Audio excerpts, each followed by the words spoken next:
श्री संबित पत्रा जी।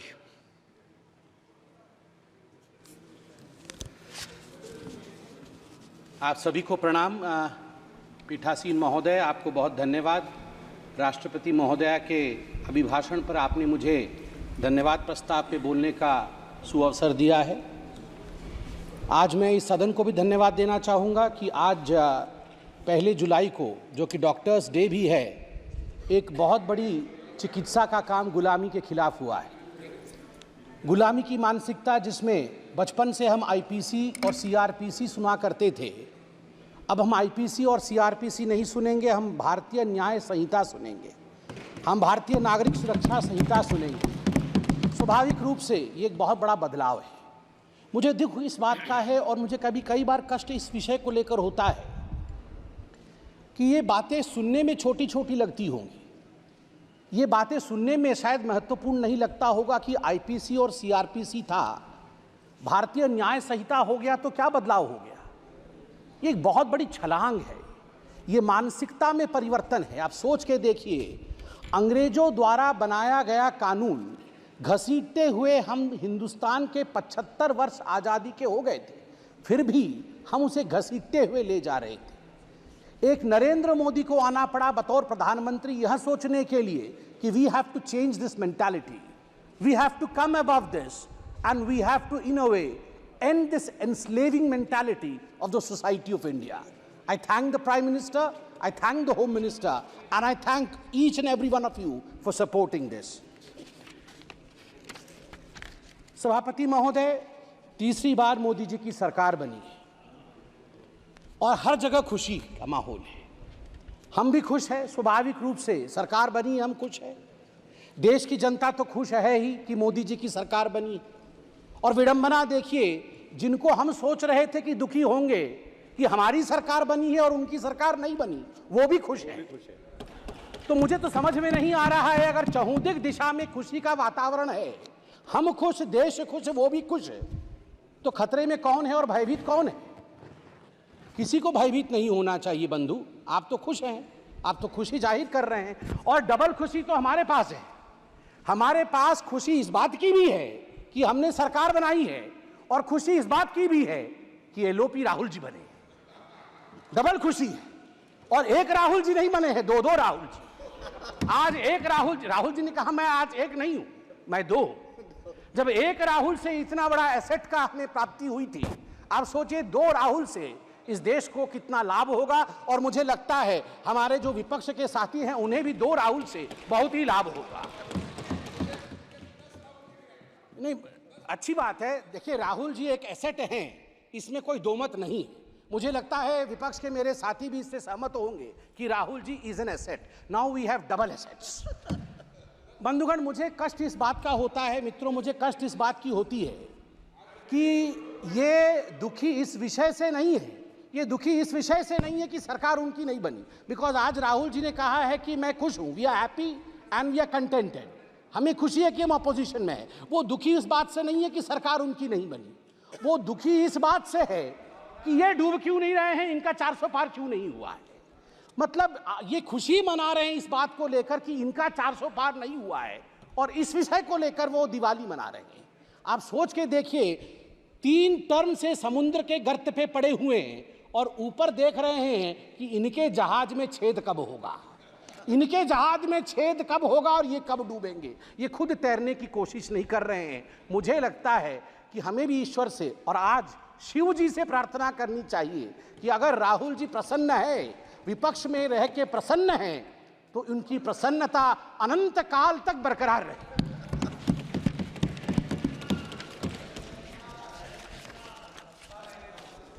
सभापति महोदय, मैं पहली बार सांसद बन के आया हूं। इससे पहले आप लोगों ने कई बार टीवी में देखा होगा।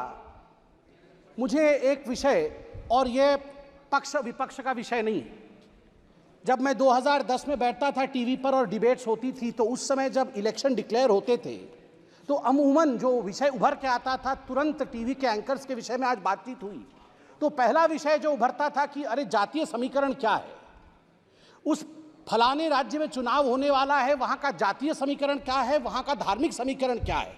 MY समीकरण बनता है कि नहीं, कितने यादव है, कितने मुसलमान है, कितनी पिछड़ा वर्ग है, कितना अगड़ा वर्ग है, इस समीकरण से क्या हम सरकार बना पाएंगे, कौन सी पार्टी सरकार बनाएगी? टुडे आई कैन प्राउडली से that this narrative has been forever killed by the Honorable Prime Minister, Mr. Narendra Modi ji's narrative of development. For the first time in the Indian polity's history, the narration today is how many toilets have been constructed, how many Awas Yojanas have been sent to the poor people. पहली बार आज देश में चर्चा का विषय बना है कि देश में आज 12 करोड़ शौचालय है।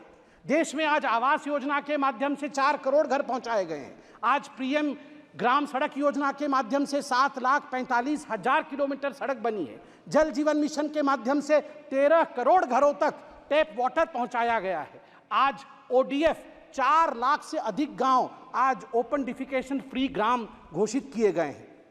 किसान सम्मान निधि आज लगभग 11 करोड़ 47 लाख किसानों को 3 लाख करोड़ रुपए उनके अकाउंट में डायरेक्ट बेनिफिट ट्रांसफर के माध्यम से दिया जा रहा है। Soil health card 23 crore soil health card बनाए गए हैं। उज्ज्वला के माध्यम से 9.5 करोड़ लोगों को गैस कनेक्शन दिया गया है। सबसे बड़ी बात है कि डीबीटी के माध्यम से लगभग 32 लाख करोड़ रुपए लाभार्थियों को दिया जा रहा है। याद करिए एक ऐसा समय था जब तत्कालीन प्रधानमंत्री राजीव गांधी कहते थे मैं 100 पैसे भेजता हूं, 1 रुपए भेजता हूं, तो मात्र 18 पैसे नीचे पहुंचते हैं, बाकी बीच में ही समाप्त हो जाते हैं। आज मैं गर्व से कह सकता हूं कि प्रधानमंत्री नरेंद्र मोदी 100 पैसे पहुंचाते हैं तो 100 का 100 पैसा गरीब तक पहुंचता है, उसके अकाउंट तक पहुंचता है, कोई बिचौलिया खा नहीं सकता है। सभापति महोदय, आज डेमोक्रेसी को लेकर, लोकतंत्र को लेकर बहुत सारी बातें हुई हैं। और आज ही से नहीं, जिस दिन से ओथ टेकिंग चल रहा है, जिस दिन से शपथ समारोह चल रहा है, उसी दिन से लोकतंत्र को लेकर, संविधान की प्रतियों को लेकर बहुत बातें हो रही हैं। मैं जगन्नाथपुरी से आता हूं और आज मैं गर्व से यहां जय जगन्नाथ कहते हुए कहता हूं कि लोकतंत्र का जन्म जगन्नाथ धाम में ही हुआ। मैं बताऊंगा, वैज्ञानिक दृष्टिकोण से बताऊंगा क्यों हुआ। लोकतंत्र का जन्मदाता जगन्नाथ धाम है। जगन्नाथ मंदिर ने कलिंग के समय लोकतंत्र स्थापित किया। कलिंग अंग भंग कलिंग कहा जाता है। कलिंग के नरेश, कलिंग के राजा, कलिंग के सब कुछ भगवान जगन्नाथ है। वो तो जगत के नाथ हैं, वो तो ब्रह्मांड के नाथ हैं, मगर कलिंग में हम मानते हैं कि हमारे सर्वे सर्वा नारायण स्वयं हैं, जगन्नाथ है। वो रत्न सिंहासन पर बैठते हैं, रत्न सिंहासन से कलिंग का आसन वो संभालते हैं। उनका प्रतिनिधि वहां के गजपति महाराज होते हैं। मगर आप देखिए सुंदरता, लोकतंत्र का जन्म कैसे होता है। जगन्नाथ महाराज भी राजाधिराज जगन्नाथ, इस जगत के नाथ जगन्नाथ, रत्न सिंहासन को त्याग करके साल में एक बार वो रथारूढ़ होते हैं। वो कहते हैं मैं गरीबों से मिलने जाऊंगा, उनके घर तक जाऊंगा, जो मेरे पास नहीं आ सकते हैं मैं उनसे मिलूंगा। यही लोकतंत्र है, यह प्रजातंत्र है। और जब रत्न सिंहासन त्यज करके जगन्नाथ रथारूढ़ होते हैं, रथ पर आते हैं, तो गजपति महाराज, उड़ीसा के जो महाराज हैं, वो अपने हाथ में झाड़ू लेकर खुद जगन्नाथ के आगे झाड़ू चलाते हैं। उस दिन वो सफाई कर्मचारी बन जाते हैं। और गर्व के साथ मैं उत्कल पुत्र उड़ीसा का निवासी कह सकता हूं, इसी कारण से उड़ीसा में जाति प्रथा नहीं है, क्योंकि हमारे राजा को झाड़ू पकड़ना पड़ता है। जगन्नाथ के सामने लोकतंत्र चलती है और लोकतंत्र की जगन्नाथ की भूमि में राजा भी झाड़ू मारने के लिए बाध्य है। उसे छेरा पहरा कहते हैं। 7 तारीख को रथ यात्रा है, आप देखेंगे राजा स्वयं झाड़ू मार रहे होंगे और तभी जगन्नाथ आगे बढ़ेंगे। यह लोकतंत्र की महिमा है। जब तक सनातन है तब तक लोकतंत्र रहेगा भारतवर्ष में। जगन्नाथ धाम एक ऐसा धाम है, लोकतंत्र के सीख के लिए, अध्यात्म की सीख के लिए आदि शंकराचार्य से हम सब के गुरु गुरु नानक महाराज जी ने भी वहां पधारा था। नीलकंठ वर्णी जी ने भी वहां पधारा था।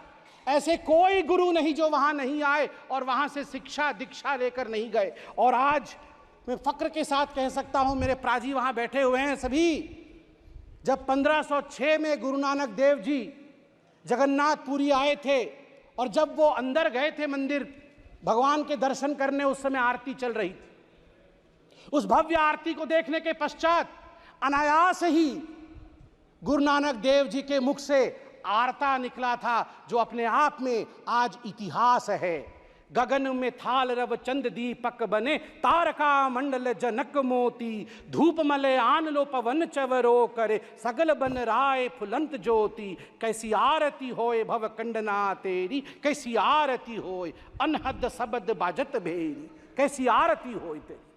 गुरु नानक देव जी कह रहे कैसी आरती तेरी, भव्य आरती है।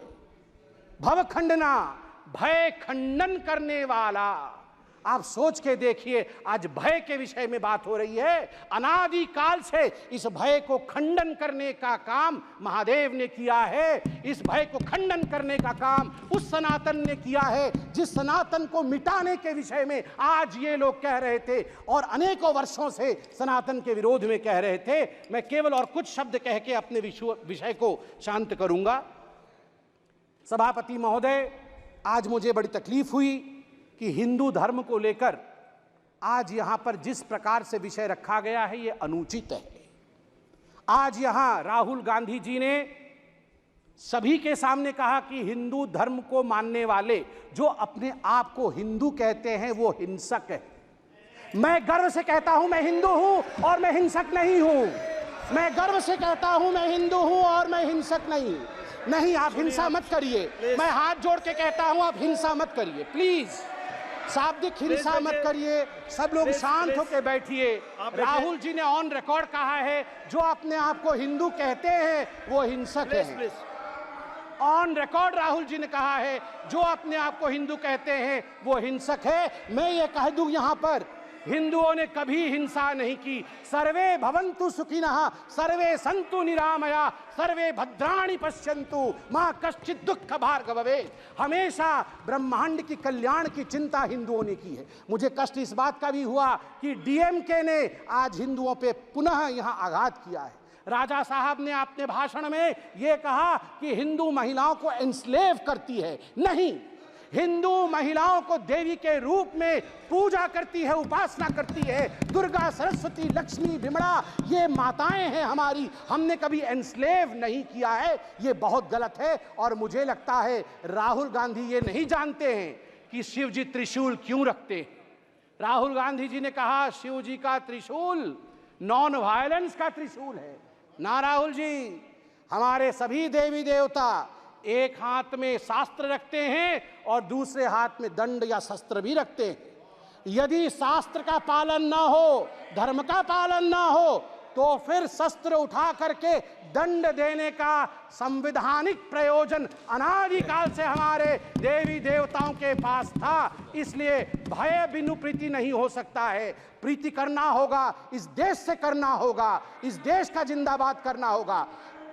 चिल्लाइए मत, पीछे वो बैठे हैं जिन्होंने जय फिलिस्तीन कहा था। आप बैठे। ना, बिल्कुल सही कह रहा हूं जी। आपने यहाँ शपथ में जय फिलिस्तीन कह दिया। मुझे तो डर इस बात का है कि वह दिन भी दूर नहीं जब आप में से कोई यहाँ जय पाकिस्तान भी कह दे। भरोसा नहीं है। जय फिलिस्तीन कह सकते हैं तो जय पाकिस्तान भी कह सकते हैं आप लोग।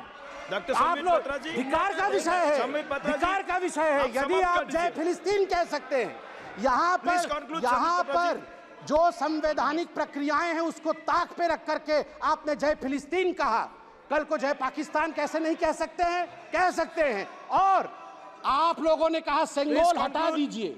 आप लोगों ने कहा सेंगोल हटा दीजिए। सेंगोल मतलब समझते हैं आप? सेंगोल एक तमिल शब्द है जिसका अर्थ है सिमाई। सिमाई मतलब राइटियसनेस, न्याय का दंड है। ये धर्म का दंड है। धर्म मतलब हिंदू, मुस्लिम, सिख, ईसाई नहीं। धर्म मतलब धारयति इति धर्म, जो धारण करता है न्याय को वो धर्म है। ये दंड न्याय को धारण करता है। ये कभी ना हटेगा, ना हटने की इसके स्वप्न कोई देख सकता है। इतना ही कह के मैं पीठासीन को नमन करके धन्यवाद देता हूँ। श्री अमरिंदर सिंह ब्रार जी।